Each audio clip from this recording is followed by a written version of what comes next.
Gracias por seguir en sintonía todo el rumbo de la tarde con Leila, Miguel y Valentín. Estamos en la entrevista con el ingeniero geólogo Osiris de León. Osiris, seguimos hablando de este fenómeno que afecta, que amenaza a la República Dominicana. Probablemente para mañana ya tengamos los efectos, pero mi pregunta es si existe, según tu experiencia con esta clase de cosas que es bastante amplia, si existe la probabilidad de que para cuando llegue aquí, yo sé que está a punto de convertirse en tormenta, tormenta Fred, porque no se termina hasta que no sea tormenta, pero está a punto de convertirse en tormenta. ¿Es posible que para cuando llegue aquí están las condiciones dadas para que se convierta en huracán o no debemos temer a eso? Mira, en el momento actual no están dadas las condiciones como para que evolucione rápidamente y se convierta en huracán. Fíjate que tiene prácticamente 48 horas estabilizado en Sí. 55 kilómetros por hora como viento máximo sostenido. ¿Por qué no ha aumentado? Si tú chequeas el mapa de temperaturas en la superficie del mar al día de hoy y al día de ayer, tú vas a ver que hay cierta uniformidad. Una de las cosas que uno chequea cuando está haciendo un pronóstico de qué tanto se puede fortalecer o debilitar un fenómeno meteorológico es ver qué va encontrando en el camino. Si va transitando, Leila, de aguas frías a aguas cálidas, ya tú Ujú. proyectas que se va a fortalecer, porque al entrar en aguas cálidas recibe mayor cantidad de vapor de agua y ese es el combustible que fortalece el fenómeno meteorológico. Si ¿Y ocurre ahora lo está en agua contrario, fría que o en agua cálida? ¿Dónde está ahora? ahora está en aguas que están a la misma temperatura, la temperatura que tenía en el Atlántico abierto antes de entrar al Caribe, está en el orden de 31 grados Celsius y no hay cambios ahí. Tú recordarás que el año pasado, cuando tú tuviste a ETA y a IOTA, Sí. cuando llegaron a la parte de la península sur de Barahona, ahí se fortalecía. Y era predecible para todos. Cuando cruce ahí se va a fortalecer. ¿Por qué? Porque ahí había una especie de frontera entre aguas relativamente frías hacia el este y aguas muy calientes hacia el oeste. Si el fenómeno estuviera llegando al Golfo de México, yo te diría, sí, se va a convertir en huracán categoría 1 porque actualmente en el Golfo de México tú tienes las temperaturas más altas dentro de toda la cuenca del Mar Caribe. Pero ese no es el caso en la parte sur de Puerto Rico. Ha habido fenómenos que cuando han estado acercándose a Puerto Rico, yo le he dicho a la prensa cuando me ha consultado que al pasar al sur de Puerto Rico se va a fortalecer porque ahí hay un cambio brusco en la temperatura y que va a encontrar aguas muy cálidas. Este no ha sido el caso, ni fue ayer ni ha sido hoy y por eso tuve que se ha mantenido la velocidad de sus vientos igual, 55 kilómetros por hora.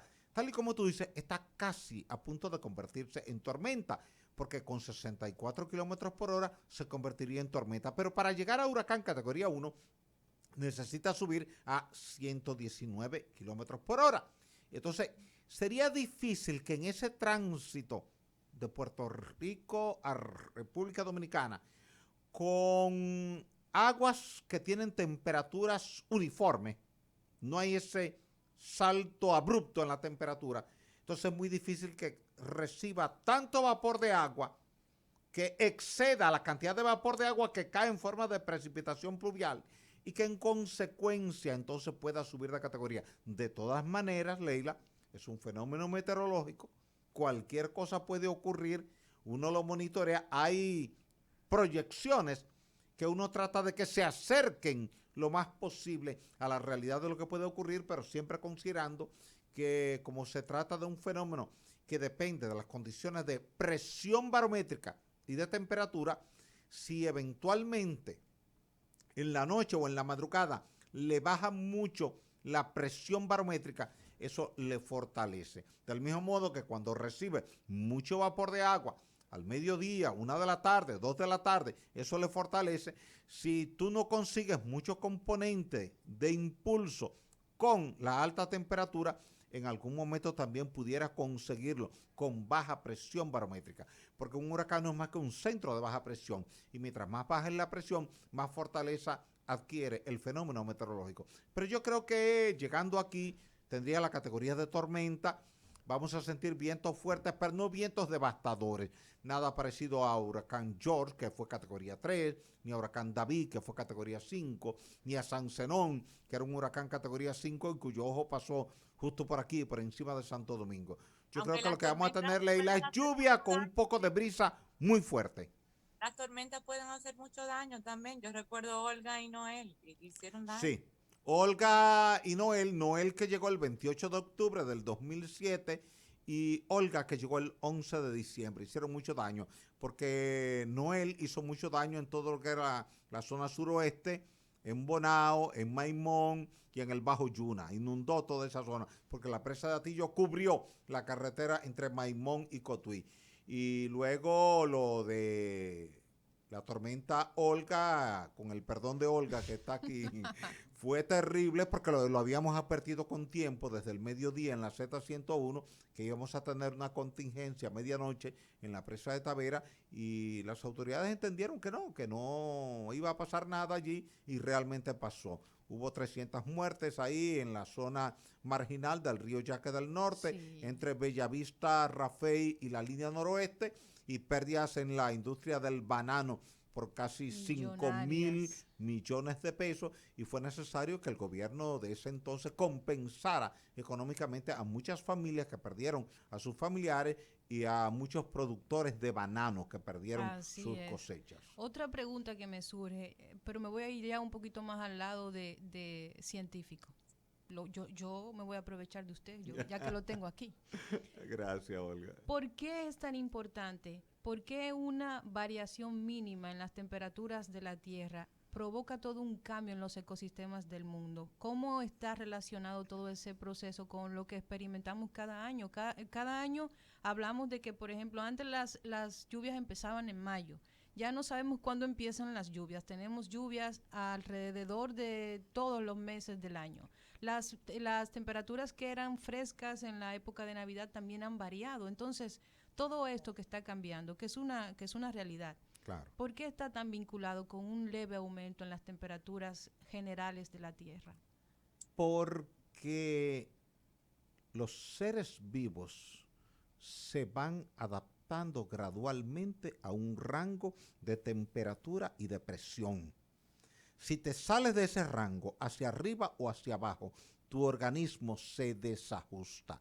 Tú tienes una biología que depende de un sistema celular y tus células están adaptadas a condiciones de presión y de temperatura. Tú estás acostumbrada a correr aquí en el malecón, en el mirador, pero tú te vas, por ejemplo, a Machu Picchu, tú te vas a Cusco, tú te vas a La Paz, la capital de Bolivia, y tratas de correr y te das cuenta que al tercer paso estás sofocada y tienes que tirarte al suelo. Allá tú no puedes ni subir ni bajar rápidamente una escalera, porque como la presión barométrica ya es muy baja, tu organismo no responde. Tú has visto que aquí muchachos que han estado en entrenamiento en el campamento que está aquí en el kilómetro 27 han muerto por lo que te han dicho un golpe de calor. Así es. ¿Y qué ha sido el golpe de calor? Unos muchachos haciendo ejercicios un poquito más allá del límite que soporta su cuerpo a las 11 de la mañana, 12 del día, 1 de la tarde, y la temperatura interior de su cuerpo ha subido más que el límite permisible y el organismo ha colapsado. Entonces, eso te pasa con la flora, te pasa con la fauna y te pasa con los seres humanos. De hecho, fíjate que la Organización Mundial de la Salud estima que entre 250.000 y 300.000 personas puedan morir anualmente, adicionalmente a las muertes tradicionales por las enfermedades tradicionales, asociado al cambio climático.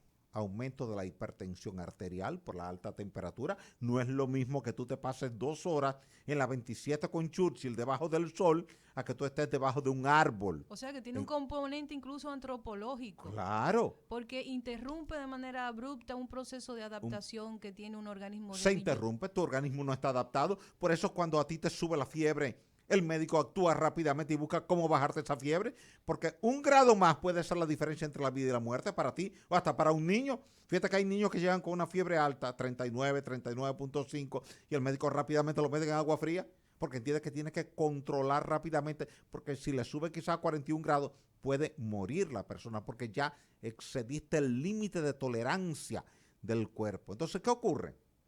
Hay una serie de especies que tienen que ver con la alimentación, cereales, que están adaptadas a un rango de temperatura. Cuando tu temperatura sube, te afecta la productividad de esas especies y por tanto tú vas a producir menos y la gente va creciendo en términos de población. Eso quiere decir que tú vas a tener ahora un déficit en materia de provisión de alimentos. Te puede generar una hambruna. Hay teóricos que van más lejos, hay teóricos que establecen que a raíz del cambio climático algunas especies van a desaparecer. De hecho es así. Hay especies que no se adaptan con una temperatura. Por ejemplo, trata de sembrar un árbol de manzano en el patio de tu casa aquí en Santo Domingo. No se va a dar, ¿por qué? Porque esa especie no se adapta a este clima. Tú tienes que subirla allá a Constanza, a Valle Nuevo. Me pasó con fresas. Traté de sembrar unas fresas. ¿Qué pasó con la fresa?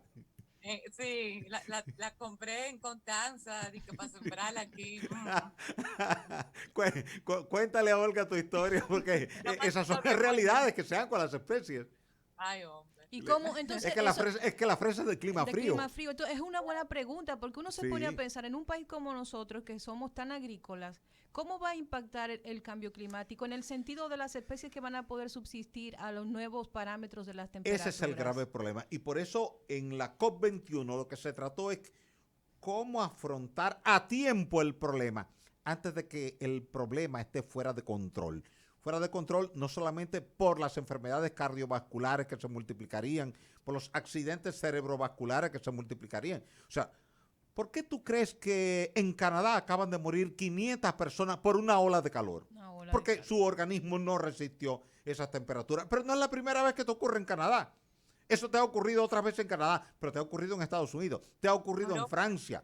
Olas de calor que en 3 días, en 4 días, en 5 días te han matado 300, 400 personas, sobre todo personas de avanzada edad que no tenían un acondicionador de aire en su casa, se disparó la temperatura interior, eso le disparó la presión arterial de esas personas y fallecieron. Pero eso te pasa con las especies.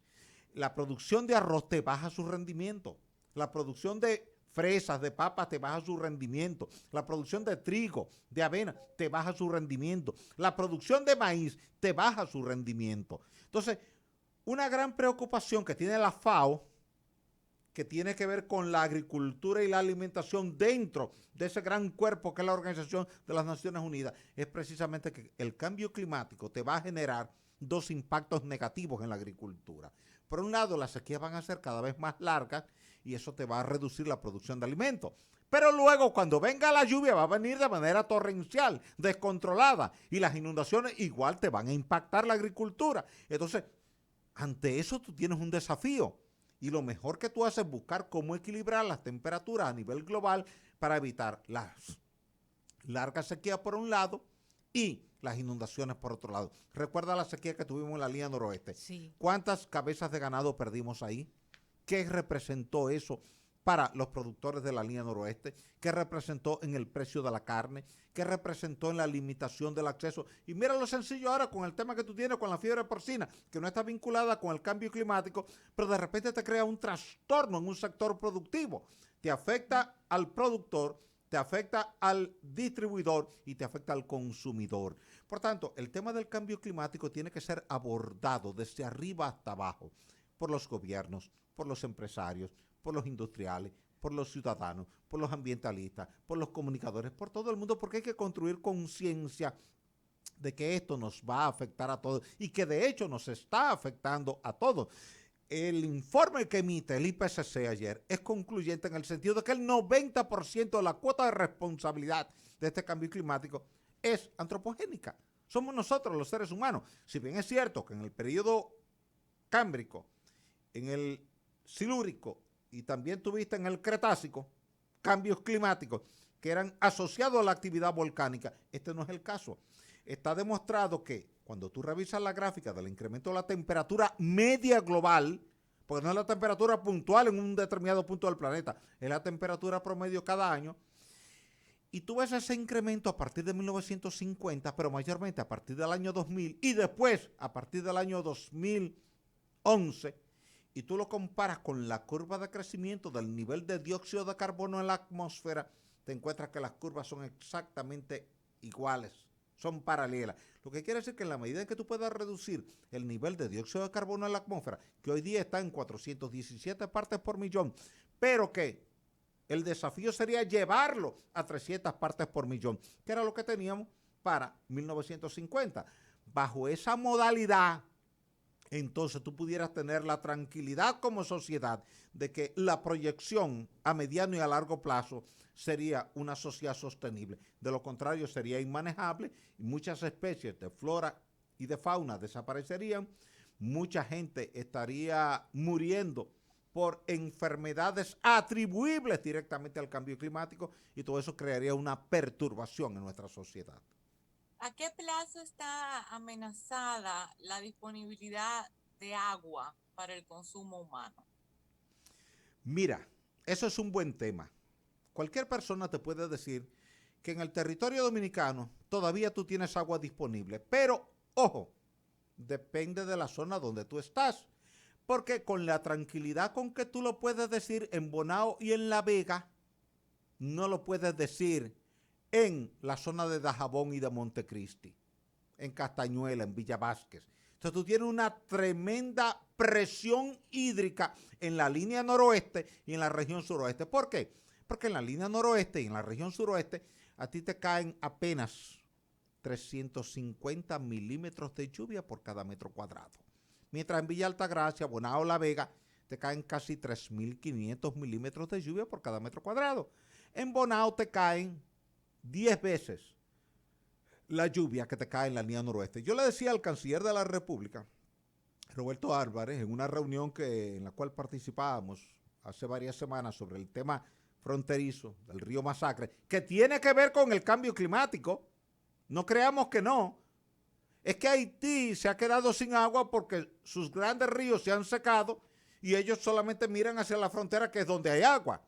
Entonces, ¿qué ocurre? Tú no puedes sacarle 3 metros cúbicos por segundo a un río que tiene 2 metros cúbicos por segundo. Entonces yo le decía al canciller, mire, si el río Masacre fuera el río Yuna, no tendríamos esta discusión, porque el río Yuna transita 91 metros cúbicos por segundo, ahí no hay problema.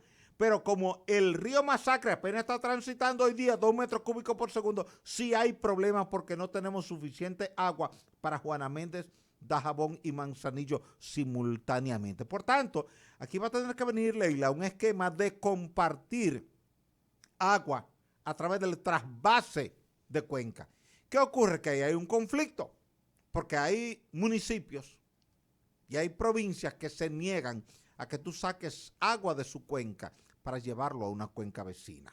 Y tú lo has visto siempre que se ha planteado hacer una presa en Alto Yuna, la gente no ha querido. Ahora hay un conflicto en la zona de Jarabacoa con el tema de la presa de las Placetas, porque la gente de Jarabacoa dice, van a tener una captación al río Yaque del Norte para traspasarla al río Bao y entonces ahí turbinar, pero nos van a dejar sin agua a nosotros. Entonces, eso implica que hay que ir educando a la población respecto a la disponibilidad de agua y que entendamos entre todos que donde sobra agua, tú no debes dejar que esa agua se pierda en el mar, sino que debes atraparla a través de un embalse y desde ahí canalizarla hacia una región donde tú tengas déficit de agua. Es la mejor manera de tú hacer un balance a nivel nacional, porque el tema del agua, no solamente aquí, Leila, en todas partes del mundo te va a generar ese problema. Tú has visto las sequías de California que han sido extraordinarias, lo has visto en Las Vegas, lo has visto en todo el estado de Nevada,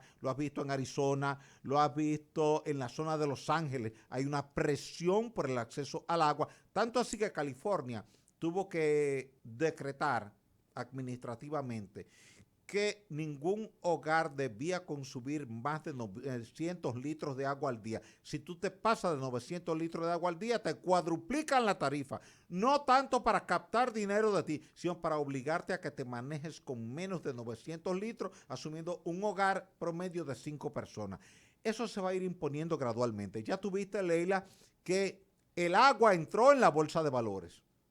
Eso quiere decir que ya se le está dando un precio de un commodity, como si fuera petróleo, como si fuera gas, como si fuera carbón, como si fuera trigo, como si fuera arroz. Y aquí hacer conciencia, las empresas que producen cualquier cosa sobre la huella hídrica, que es un tema que aquí nunca se ha tocado. Aquí nadie tiene conciencia acerca del proceso de producción, cómo afecta la disponibilidad de agua. Son temas que aquí uno lo dice y la gente cree que le está hablando chino. Sí, porque aquí, como somos una sociedad caribeña, tropical, donde todavía llueve mucho, la gente entiende que el agua es un regalo de Dios y que al ser un regalo de Dios, entonces yo puedo dispendiarla, yo me puedo colocar debajo de la ducha 1 hora o 2 horas y que no hay problema, o que yo puedo lavar mi auto 2 horas y que puedo mojar el jardín 4 o 5 horas, y tú ves donde quieres, tú pasas por una calle, Leila, y tú ves a alguien lavando la acera y la calle con una manguera de agua, y tú dices, pero ¿cómo es posible? Y los procesos productivos, por ejemplo, en la agricultura, aquí no existe ninguna, qué sé yo,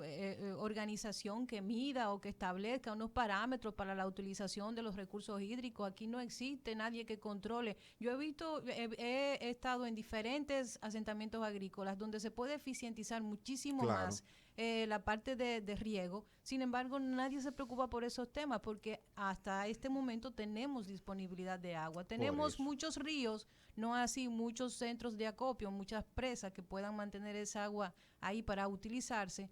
Pero el tema está pendiente, no hay una agenda en ese sentido. No hay una agenda. El 70% del agua disponible la consume aquí el sector agrícola. Pero ¿qué ocurre? Aquí se irriga en la mayoría de los proyectos por inundación. Así es. No por goteo, no por aspersión. Por tanto, estamos desperdiciando el agua. Pero además de que la estamos desperdiciando, ocurre que estamos generándole un problema al suelo.